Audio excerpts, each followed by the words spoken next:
દિલીપભાઈનું કે રાજુભાઈનું નામ લેવું કે કેનું નામ લેવું? નરસિંહ બાપા. હે? નરસિંહ બાપા. નરસિંહભાઈ. એનું નરસિંહ બાપા આજાને છે નામ ન તો એ નરસિંહ બાપાનું જ લેવાય.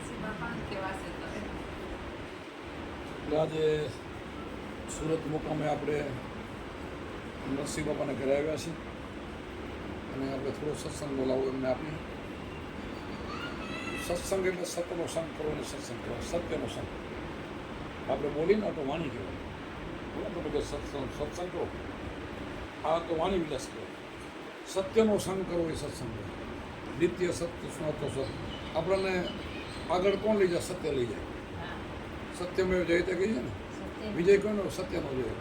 તો દુનિયાના અંદર સત્ય શું છે? એક જ પરમાત્મા છે ને, એ તમારા ઘટનાનો આત્મા સત્ય છે, એ નિત્ય છે. બીજું બધું અસત્ય છે. બીજું કેમ કે માયા છે ને એ નિત્ય નથી. માયા આજ હોય ને કાલ ન હોય. આ મકાન આજ છે ને કાલ નહીં હોય.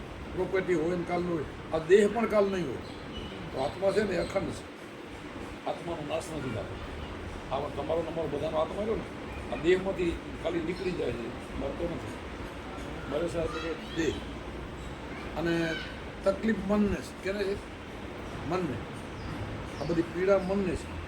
જલસાએ મન કરે છે, ભોગવે પછી મન. આત્મા તો નિર્લેપ છે. આત્માને આપણે ઓળખી જાય, આત્માથી બની જાય. આત્માને બનાવવા માટે શું છે? ગુરુની જરૂર પડે છે. અત્યારે આપણે બધા, તમે બધા અહીંયા આવે જે ગુરુમુખી છે ને, બધા આત્મા કરાવો. અને જગત છે ને જીવ છે, જીવમુખી. એને જીવ કહેવામાં આવે. જીવ એટલે જ્યાં સુધી આત્માના ઘરમાં ન જાય, આત્માને જગાડે નહીં ત્યાં સુધી એને જીવ કહેવાય. અને એ આત્માનું મિલન થઈ જાય તો બે એક થઈ જાય, પછી આત્મા બની પરમાત્મા બને. જીવ કેને કહેવાય? એ તમારે પ્રાણ હાલે છે ને, એને જીવ કહેવામાં આવે. તો આત્મા તો ઉપર ક્યાં છે? આ ત્રિકુટી છે ને, આ ત્રિકુટી એનાથી ઉપર આ 10મો દ્વાર છે. આપણે બે નાક, બે કાન, બે આંખ, મોઢું, આ બધા 9 દ્વારા દેખીતા છે ને, 10મો દ્વાર એ ગુપ્ત છે. આપણે જે શ્વાસ લઈએ ને, એક શ્વાસ લઈને મૂકીને મંત્ર બોલીને, એનાથી રોજ આપણે શ્વાસ ઉપર લઈ જાય મૂકીએ ને, ત્યારે એમ કરતાં કરતાં આપણો ત્રિકુટીનો દરવાજો ખુલી જાય. એ 10મો દ્વાર છે. ઈંગલા ને પિંગલા, ડાબી ઈંગલા, જમણી પિંગલા, બે સૂર ભેગા લઈને સૂક્ષ્મ નાખ્યો.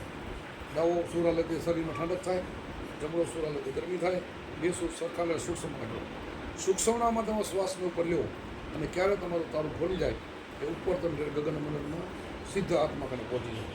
એ આત્માનો જીવનો એકવાર ભેટો થઈ જાય એટલે જીવ અને શિવનું મિલન થઈ ગયું. પછી પરમાત્મા બની જાય. બરાબર? પછી પરમાત્મા બની જાય એટલે પરમાત્મા જે બની ગયા ને એટલે 24 કલાક અંદર અવાજ ચાલુ થઈ જાય. 24 કલાક. જેને 24 કલાક અવાજ ચાલુ થઈ જાય ને એ ઘરમાં પહોંચી ગયું છે. અખંડ ધૂન લાગી જાય.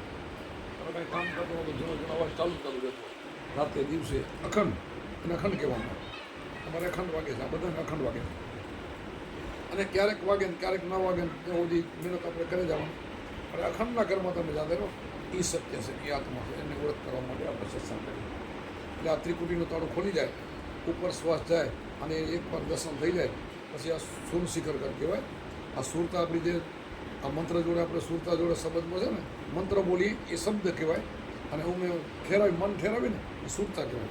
એટલે મન ને સુરતાના ભાગ જુદા છે. જ્યાં સુધી તમારું બહાર ભટકે ને એને મન કહેવાય, અને ચોંટી જાય ને એને ચિત્ત કહેવાય. ચિત્ત, મન ને ચિત્ત બે જુદા છે. આપણું અંતકરણ છે ને, અંતકરણ મન, બુદ્ધિ, ચિત્ત ને અહંકાર ને 4નું બનેલું છે. આપણું અંતકરણ. અંતકરણ શુદ્ધ ક્યારે બને? જ્યારે એક બને ત્યારે. જ્યારે એક બની જાય ત્યારે એ સુરતા બને. શું કહેવાય? ત્યારે અંતકરણ ચોખ્ખું બને. તમે અમે પછી ગુરુને ભગવાન લેખો, સત્સંગમાં તમે ભગવાન જુઓ અને એક જ શબ્દ સિવાય બીજે મન તમારું બોલે નહીં એટલે અંતકરણ શુદ્ધ બની ગયું.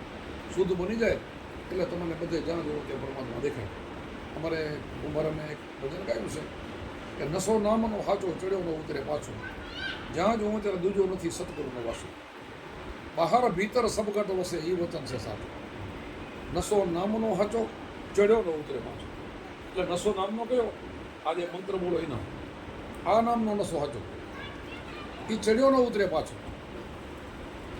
જ્યાં જુઓ ત્યાં દૂજો નથી સતગુરુનો વાસો. એટલે પરમાત્માનો આત્માનો વાસો જ્યાં જોયો ત્યાં છે. એ મારી અંદર, તમારી અંદર, આમની અંદર, દરેક જીવની અંદર બધાનો બધો વાસો છે.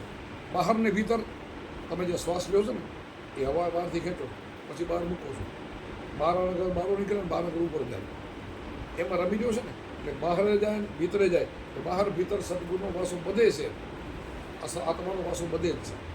એટલે કે આવો નશો જો તમને ચડી જાય તો એ ક્યારે પછી ઉતરે નહીં. આ કોફીનો ચાનો છે ને હમણાં ઉતરી જાય, આ જરા પીધી ને પછી વળીને બપોર સવારે પીધી, પણ આ નશો ઉતરે જ નહીં. આ નામનો નશો, આ નશો ઉતરે નહીં.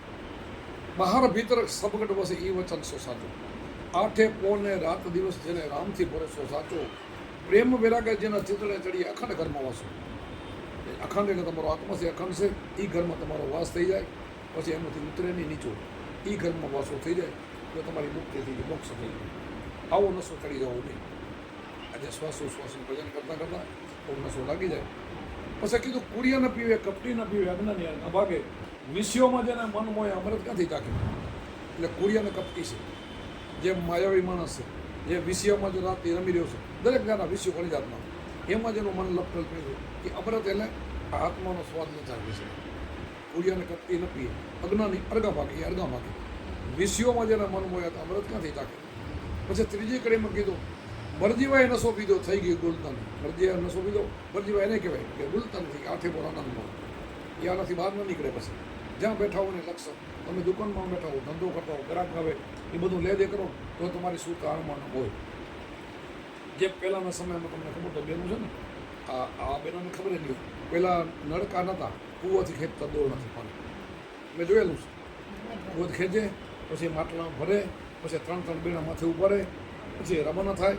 હવે 3-3 બેણા માથે હોય ને અને વાતચીત કરતા હોય, તાળી દેતા હોય, મસ્કરી કરતા હોય, પણ બેડું ન પડે, હાથ ન લગાડવાનો હોય એમ.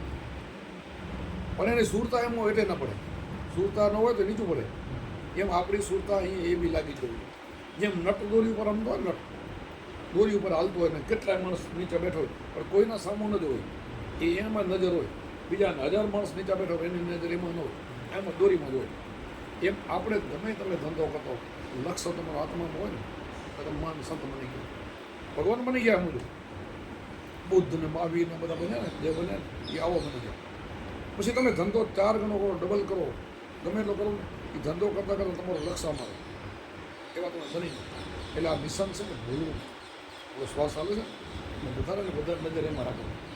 આ કહેવાય સત્ય, આ સતનો સંગ કહેવાય. આને તમે ભૂલી જાઓ, મારો ગમે હું સાંભળો ને તો કોઈ ફાયદો ન થાય. તમને જે મંત્ર આપ્યો સાંજ સવાર, આ ઓમ સોમનાથ જાપ આપ્યો છે એ ચૂકવા નહીં. ઉપર શ્વાસ ચડે ઓમ, છોડો સોહમ, એવા 20-20 મિનિટના જાપ છે ને ચૂકવા નહીં. જો આપણને અવાજ ચાલુ નથી હોતો, કાન આંખ દાબવા હજી જરૂરી છે. જો ચાલુ થઈ ગયો પછી નહીં દાબો. આમ આંખ બંધ કરો તમને પ્રકાશ દેખાય રાતના કે 4 વાગે ઉઠીને ઓટોમેટિક તમને તત્વના રંગ દેખાય, લીલા પીળા રંગ દેખાય, બીજળી ધમકારો દેખાય, તો ઘણું બધું આંખમાં પ્રકાશ દેખાય, કાનમાં અવાજ. એક દાબ્યા વગર જ્યારે અવાજ ચાલુ થઈ જાય ને એ અનહદનાથ અને બધા સંતોને આ ભૂમિકામાં ગયા છે. આ ઓશોનો તમે સત્સંગ સાંભળો ને એમાં એ જ આવશે, અવાજ વિશે બોલું છું. આપણે બધા કુંભારામે બોલે, બધા સંતો અખંડ જ્યારે નાદ ચાલુ થઈ જાય ને તમે આત્મા સુધી પહોંચી ગયા નક્કી. એ એનાળ જે એના એ નક્કી થઈ ગયું, એ પહોંચી ગયા. મરજીવાય નશો પીધો થઈ ગયા ગુલતાની, આઠે પોર જેના પણ આનંદમાં અને નથી સસા ન્યાસી. પછી સંસારમાં હોય ને તો આમાંથી વિરક્ત થઈ જાય કે ભાઈ આ તો બધા આપણે છે ને ઋણાનું બંધન ભેગા થયા છે. આ ઋણાનું બંધન આ તમારા બેન છે ને સંબંધ હોય ને એ ઋણાનું બંધન હતું એટલે તમે ભેગા થશો. તમારી રીતે નહીં, એ તમારું લેખવામાં લેખ હોય. એમાં આપણા ઘરે દીકરા જન્મે દીકરી જન્મે એ લેખથી જન્મે. આપણે જ્યારે જન્મ દીધો મા બાપ છે ને એ પૂર્વના આપણે પ્રાપ્ત હિસાબે લેખથી આવી છે. અને એ બધું છૂટું થાય ને એટલે આપણે પછી અહીંથી નીકળી જવા ક્યાંય ભેગા નથી થવાના. આ દેહના સંબંધ અહીંયા પૂરતા જ છે, પણ આત્મજ્ઞાની છે. તમે હું આ ભાઈ બધા આત્મજ્ઞાની બધા ત્યાં ભેગા થવાના છે, ત્યાં પરમાત્મા ધામમાં બધા. આપણું સગું છે ને આ સંતોષકા છે, આ તો આત્મા સગો, આ સંતોષકા. આ જગતના વ્યવહાર છે ને જૂઠા છે, બધા જૂઠા છે. આપણા માતા પિતા હોય કે બીજું ગમે તે હોય, પણ એના માથેથી સ્વાર્થ ઓછો થઈ જાય. અને સ્વાર્થ હોય ને ત્યાં સુધી આપણે એને દવાખાને લઈ જઈએ, ખર્ચો બધો કરી નાખી, પછી શું કહી કે હવે ભગવાન આને છોડે તો સારું બોલી છે ને. આ ભાઈ કેમ છે કામ સ્વાર્થ પૂરો થઈ ગયો, હજી બે હે તો કાંઈક કરીએ કેમ છે ને ત્યાં સુધી બરાબર છે.